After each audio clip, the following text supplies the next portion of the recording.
Hey guys, this is Justin Garcia from Raging Rants, here to give you your Nintendo press conference rant. I've said it once and I will probably keep saying it, but this time I must eat my words. I said that Nintendo will fall flat on its face, and this year they proved me wrong. They brought back all my classics. But I don't want to bitch, because there's a title or two that I can complain about.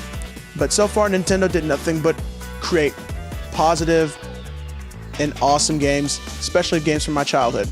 It all started off with Shigeru Miyamoto's title, The Legend of Zelda: Skyward Sword. For a game that is a complete bounce back from the Twilight Princess series. Although there are a few bugs, I will say that. Especially when you're running through forest, attacking whatever foe you might find, with your sword raised high and you're yelling at your opponents like, I'm off to war to fight the Ganondorfs. It's kind of embarrassing to see that the creator can't play his own game. It was very buggy, I will say that at the most. Although it looks like a good title, it needs to be fixed. They need to halt on production for a little bit and rework the bugs. Whenever he would swing his sword, there would be like a 5 to 10 second delay reaction or no swing at all. And no matter how you swing the sword, it won't do it exactly the way you plan it. You gotta swing it a certain way just to get like a vertical slash or a horizontal slash. Although it looks pretty, the bugs will be infuriating for gamers like myself who already had enough troubles with Twilight Princess as it was. Another game that I can complain about is Kirby's Epic Yarn. We all grew up with Kirby and it was like, fun, cute little puffball that could suck up enemies and absorb their powers. But now they've taken it and made it with a yarn-based mentality. I don't understand it myself.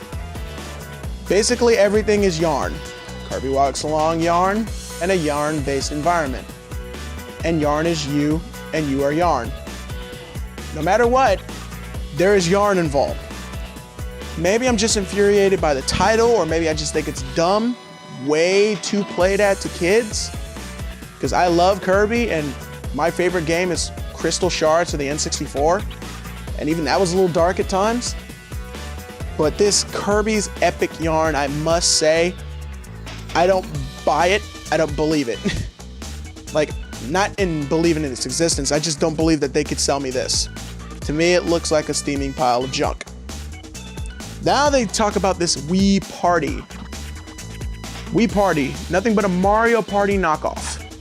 Yes, you roll dice, you go down platforms and stages, you walk along maps, play mini games with your friends.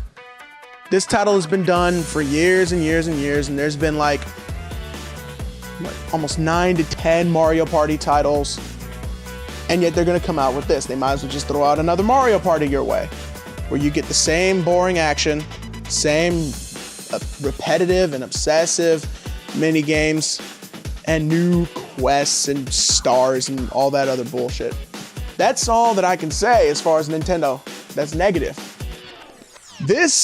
This conference was absolutely probably one of the greatest things I've ever seen Nintendo pull out. They had Mario Sports Mix, a game where we've all seen Mario play Olympic sports, tennis, golf, soccer, but now they're taking every other sport you could think of and putting it in a nice game. Of course, not meant for core gamers, obviously, but for kids, hey, why not? Mario shooting hoops. We've seen that before. Let's see it again. For all those hardcore shooter players that remember the best shooter for the N64, they're bringing back GoldenEye with a brand new twist, and it's out for blood and bullets. With the extensive new multiplayer and story, although it's too much like the original. They always say that you must, if you're gonna do a remake or a sequel, stick to the original, but also bring something new to the table. It doesn't seem like they brought anything new to the table besides the character change. You're not playing as the old school Bond. But the graphics still look like they're back from the N64. Almost instead of a new game, it looks like a port. That might piss people off, it might not. Of course, you gotta take what you want. We all remember Disney and we all know Mickey. Of course we know Mickey. We know Mickey, Pluto, Donald, Goofy. We know them all. We remember the Mickey games that came out for the old Sega systems. Mickey is back. Epic Mickey. And you might think by just the title Mickey alone that this has got to be another kid's game, another joke. Sure, you got Mickey walking around with a paintbrush, but it's far from joking, actually. There's Mickey walking around with a paintbrush, but this storyline is far from the kiddie fun and fancy for you're used to knowing. Mickey can make things appear and disappear with this paintbrush in a brand new system of gameplay. Yeah, I mean, you can make people disappear. Who'd have thought that Mickey would be killing people? But, of course, there's more to it than that. The story starts off like this. One of Walt Disney's original characters has come back with vengeance in his mind and in his heart, creating a parallel universe to trap Mickey in 80 years worth of character creation in it for good. Mickey's job is pretty much to stop him and save his friends.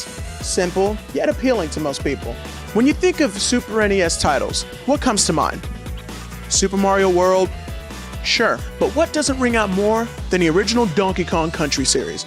Yes, I'm talking about 1, 2, and 3. Nintendo Wii has decided to grant all their fans their wishes and bring back a new Donkey Kong Country series 3D on a 2D plane. Not like Donkey Kong 64, mind you. It's going back to its old school roots. Donkey Kong Country, the brand new game for the Wii, bringing everybody back who grew up in the 90s like me, their childhood on a Wii disc. Now who can complain about that? The brand new thing that Nintendo decided to bring out was the new 3DS, a brand new portable system that plays images in 3D. Now we all know that the PlayStation has got their PlayStation Move, and they've got titles such as the iPad, where you can put on 3D glasses and see your images in 3D. Nintendo has taken it a step further and eliminated the 3D glasses. Now me, I'm kind of a skeptic, because I remember people who played the Virtual Boy back in the day. Put your eyes on the goggles and go blind 5 minutes later. I don't know how it works without goggles. I don't know how it works without glasses. I just know going to the movies, watching 3D movies always gives me a headache. Besides that, they got the new analog stick, which is an improvement on the game. Everybody's been craving it. The 3DS introduces new titles such as the brand new Kid Icarus games. Now, frankly, these games are really good looking. But are they too good for the 3DS? I'm a little worried because I think that the 3DS is a little too far ahead of its time. Although it seems very innovative, who knows where this can go? The 3DS has a surprisingly really good game list.